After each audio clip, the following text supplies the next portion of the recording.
سکینہ نے جواب دیا، تمہارا مقصد ہے کہ بغداد کے لوگ ہم سے اچھی طرح واقف ہو جائیں اور ابا جان ہمارا گھوڑوں پر سوار ہونا بند کر دیں۔ یاد ہے پچھلی دفعہ ہم دریا دجلہ کے کنارے گئی تھی تو کس قدر ناراض ہوئے تھے۔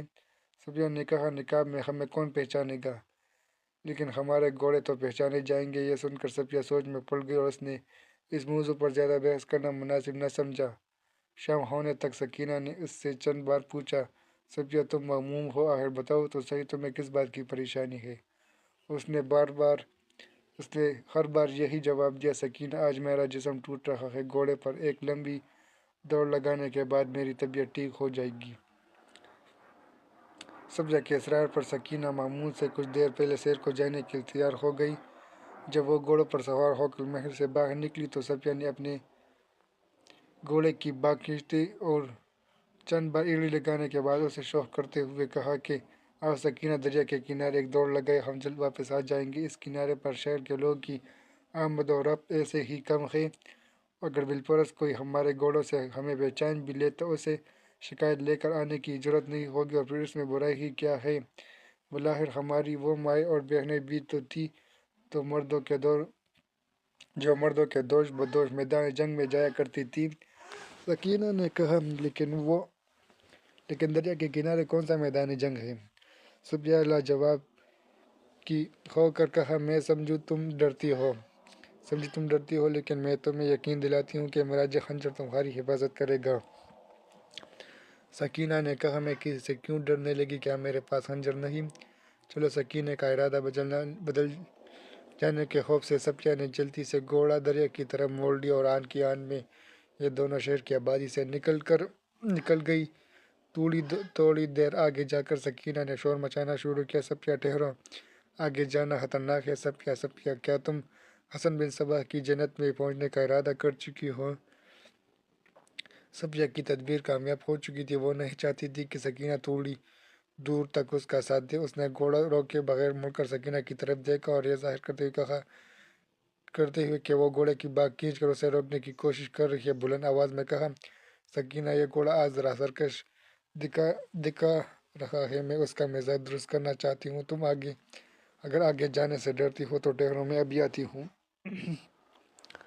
اور سکینہ کہہ رہی تھی، کیسی بے وقوف ہو تم، میں نے تمہیں کہا نہیں تھا کہ اس گھوڑے پر صرف قاسم سوار ہو سکتا ہے، تم اس پر مت چڑھو۔ صفیہ نے مڑ کر جواب دیا، اس کا جوش ابھی ٹھنڈا ہو جائے گا، زیادہ سے زیادہ 2 کوس اور بھاگے گا۔ سکینہ نے کچھ دور اس کا ساتھ دیا اور بالآخر وہ گھوڑے کو روک کر انتہائی پریشانی کی حالت میں صفیہ کے سابہ رفتار گھوڑے کی طرف دیکھنے لگی۔ گھوڑا گر کے اڑتے ہوئے بادلوں میں روپوش ہو گیا اور سکینہ دیر تک وہاں کھڑی رہی۔ سورج غروب ہونے میں کافی دیر تھی۔ کنارے کے آہستہ کسان اور چرواہوں کی چند بستیاں دیکھ کر سکینہ نے اپنے متعلق کوئی زیادہ خطرہ محسوس نہ کیا۔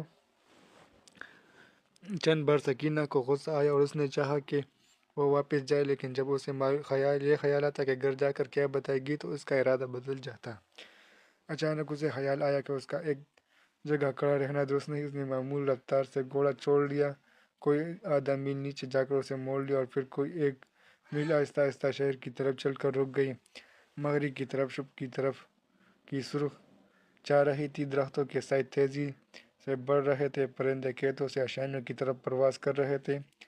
سکینہ کی تشویش بڑھ رہی تھی، تاہم وہ اپنے دل کو تسلی دینے کے لیے کہہ رہی تھی، وہ ایسی نادان نہیں، وہ یقیناً بہت دور نہیں گئی ہوگی، وہ مجھے سستانے کے لیے دریا کے کنارے کسی درخت کی آڑ میں چھپ کر کھڑی ہوگی، اگر میں چل پڑوں تو وہ گھوڑا دوڑا کر مجھ سے آ ملے گی اور پھر میرے قریب جا کر زور سے کہکا لگائے گی۔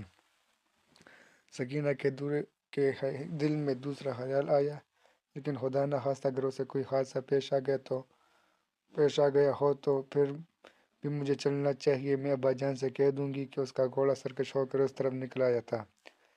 بہت دیر سوچنے کے بعد سکینہ نے واپس چلنے کا فیصلہ کیا، تاہم اس امید پر کہ صفیہ آ رہی ہوگی وہ کبھی کبھی گھوڑے کو روک کر اس کا انتظار کرنے لگتی۔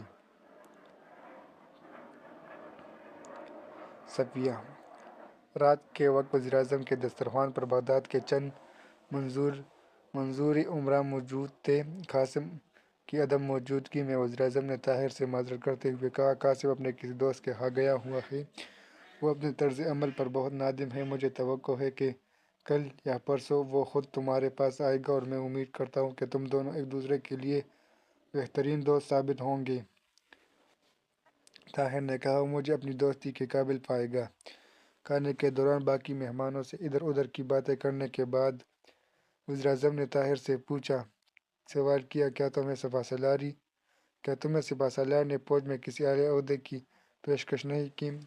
میں نے سنا ہے کہ ولی عہد اور شہزادہ منصر نے تمہاری سفارش کی ہے۔ طاہر نے جواب دیا، سپہ سالار نے اس بارے میں مجھ سے کوئی بات نہیں کی اور نہ مجھے ولی عہد اور شہزادہ منصر کی سفارش کا علم ہے۔ وزیراعظم نے غور سے طاہر کی طرف دیکھا اور کہا، اگر تم فوج میں جانا چاہو تو میں خود سپہ سالار سے کہہ سکتا ہوں، لیکن فوج کے اعلیٰ عہدوں پر ترک فائز ہے اور ان کے بعد ایرانیوں کا اقتدار ہے، اس لیے عرب افسر کے لیے ترقی کی کوئی گنجائش نہیں۔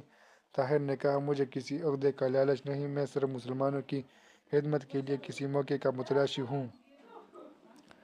وزیراعظم نے کہا، ایک معمولی عہدے دار کے لیے عام طور پر اپنے افسر کو خوش رکھنے کا مسئلہ اس قدر اہم ہو جاتا ہے کہ وہ کوئی خدمت کر ہی نہیں سکتا۔ میں یہ چاہتا ہوں کہ تمہاری صلاحیتوں سے پورا فائدہ اٹھایا جائے، تم اس نازک دور میں سلطنت عباسیہ کی نہایت شاندار خدمات سر انجام دے سکتے ہو۔ طاہر نے محسوس کیا کہ وہ وزیراعظم قاسم کا باپ ہونے کے باوجود ایک قابل قدر انسان ہے، اور اس کے متعلق بغداد کے لوگوں نے جو رائے قائم کی تھی وہ رقابت اور حسد کی پیداوار تھی۔ اس نے کہا، مجھے آپ سلطنت بغداد کے لیے بڑی سے بڑی قربانی کے لیے آمادہ پائیں گے۔ وزیراعظم نے کہا، موجودہ وقت میں بغداد کے خارجی معاملات بہت الجھے ہوئے ہیں اور ہمیں دفتر خارجہ کے لیے نہایت ہوشمند، ذہین اور قابل اعتماد آدمی کی ضرورت ہے۔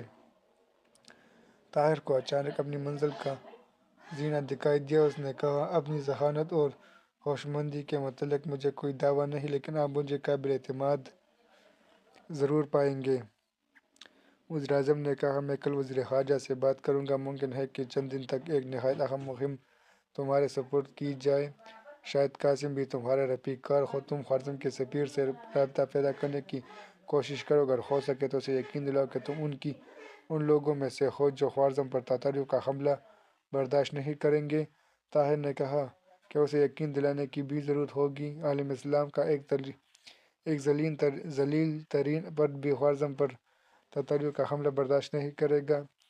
لیکن کیا آپ کا یہ خیال ہے کہ چنگیز خان صرف ترکستان پر حملہ کرے گا؟ وزیراعظم نے کچھ سوچ کر جواب دیا، جب تک چنگیز خان کو بغداد کی غیر جانبداری کا یقین نہ ہوگا وہ جرأت نہیں کرے گا، اور ممکن ہے کہ اگر اس کی افواج نے ترکستان کی طرف پیش قدمی شروع کر دی تو ہمیں یہ بتانا پڑے گا کہ ہم اپنے اختلافات کے باوجود ایک اسلامی سلطنت پر تاتاریوں کی الغار برداشت نہیں کریں گے۔ تازہ اطلاعات یہ ہے کہ چنگیز خان کی افواج خوارزم کی شمالی مشرقی سرحد پر جمع ہو رہی ہے۔ ممکن ہے ہمیں اسے یہ پیغام بھی بھیجنا پڑے کہ اگر تم نے خوارزم پر حملہ کیا تو بغداد کی افواج خوارزم شاہ کی حمایت کے لیے میدان میں آ جائیں گی، لیکن خوارزم شاہ کے مال کی یہ حالت ہے کہ وہ بغداد سے مملکت تاتار میں جانے والے تاجر کو بھی جاسوس سمجھ لیتے ہیں اور ہمارے سفیروں کی تلاش لینے سے باز نہیں آتے، اور اب چند دن سے تو وہ بغداد کے کسی خلجی کو بھی سرحد عبور کرنے کے چنگیز خان کی مملکت میں داخل ہونے کی اجازت نہیں دیتے۔